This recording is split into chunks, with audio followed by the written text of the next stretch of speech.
Assalamu alaikum. My name is Akif Nawaz. Welcome to Tutor Time.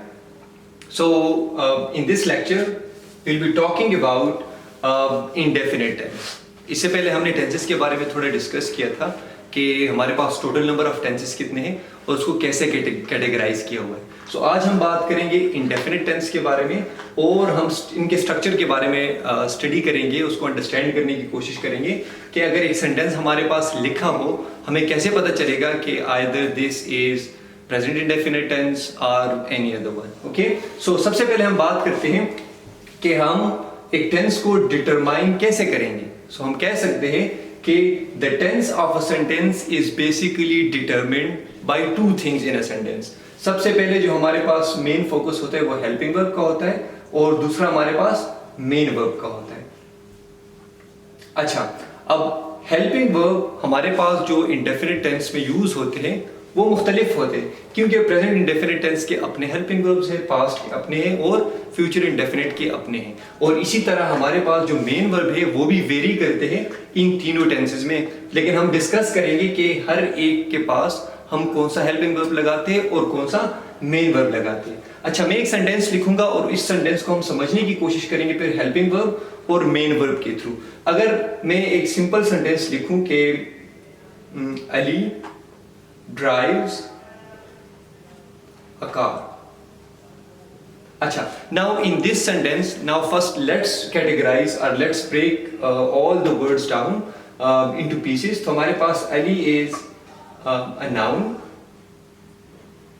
drives is a verb, it's a main verb, it's a preposition, and this one is a noun. Acha, but we're not concerned with the nouns. Our main concern is with the verb. अब जरूरी नहीं है कि हमारे पास helping verb भी हो, हमारे पास सिर्फ और सिर्फ मेन वर्ब भी हो सकता है.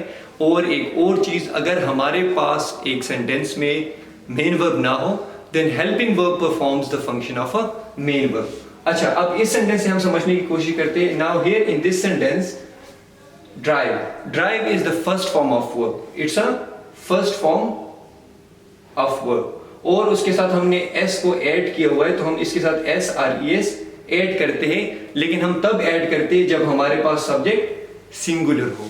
अगर सब्जेक्ट हमारे पास सिंगुलर ना हो तो फिर हम इसको ऐड नहीं करते. नाउ फॉर एग्जांपल अगर मैं कहूं कि दे किक द बॉल, अब यहां पर मैंने इसके साथ s और es ऐड नहीं किया. क्यों?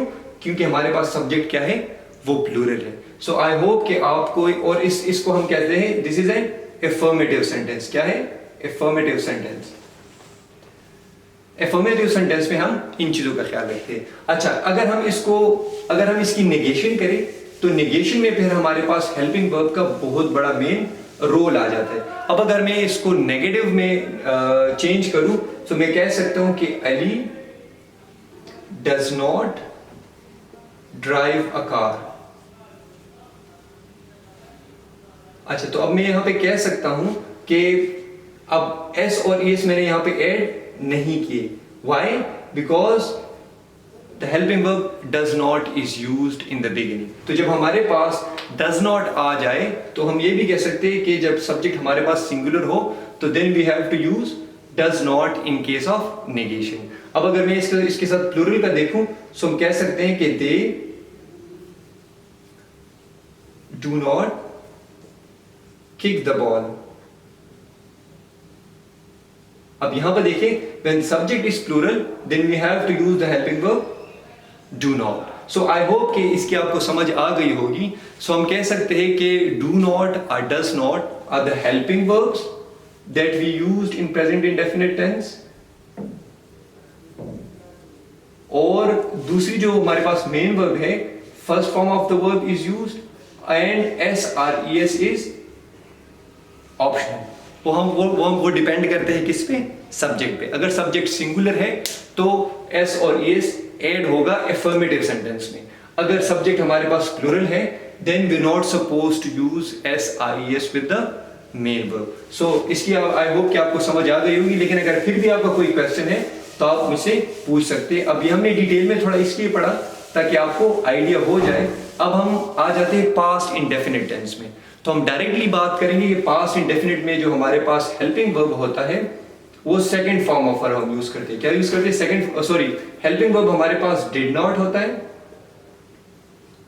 और जो हमारे पास मेन वर्ब यूज हम करते हैं अगर एफर्मेटिव सेंटेंस है तो second form of verb use होगा। एफर्मेटिव सेंटेंस मींस कि हमारे पास एक सिंपल सेंटेंस हो और पॉजिटिव स्टेटमेंट हो तो हम second form of verb use करेंगे। लेकिन इन टर्म्स ऑफ नेगेशन अगर हमारे पास नेगेटिव सेंटेंस है, सो डिड नॉट हमारे पास यूज हुआ है, then we have to use first form of the verb. अब डिड नॉट के साथ हम first form of the verb क्यों यूज करते हैं? That is because of the reason that it is the second form of do. So यहां से हमें पता चल जाता है कि we can not use more than one second form of the verbs. अगर हमारे पास ऑलरेडी एक second form of the verb use हुआ है तो फिर हम दोबारा यूज नहीं करेंगे। अब हम इसको अप्लाई करते हैं एक सिंपल सेंटेंस पे कि Ahmad wrote a letter. Ahmad wrote a letter. अब ये हमारे पास एफर्मेटिव सेंटेंस है, it's a positive statement. So हम कह सकते हैं here wrote is the second form of write. लेकिन एफर्मेटिव सेंटेंस में हमने कहा था कि सेकंड फॉर्म ऑफ हमारे पास यूज होता है। अब अगर हम इसको नेगेशन में चेंज करेंगे तो हम कहेंगे कि अहमद डिड नॉट। तो हमने जो कहा था कि जब हमारे पास डिड नॉट होगा then we have to use first form of the verb. So did not write a letter. So जब भी एक सेंटेंस में डिड नॉट यूज हुआ हो या अगर वही सेंटेंस एफर्मेटिव में second form of verb use हुआ हो तो हम कह सकते हैं कि this is the sentence of past indefinite tense. अच्छा, अब अगर हम इसी चीज को अप्लाई करें हेल्पिंग वर्ब और मेन वर्ब को हम देखें फ्यूचर इंडेफिनिट टेंस में, तो फ्यूचर इंडेफिनिट टेंस बहुत ही आसान है। फ्यूचर इंडेफिनिट टेंस में हमारे पास हेल्पिंग वर्ब विल यूज होता है। पहले शेल भी यूज होता था लेकिन shall is used no more. So that is why हम सिर्फ विल पे ही रिलाई करेंगे and first form of the verb is used. अच्छा, हम सेंटेंस से समझने की कोशिश करते हैं। बहुत ही आसान है।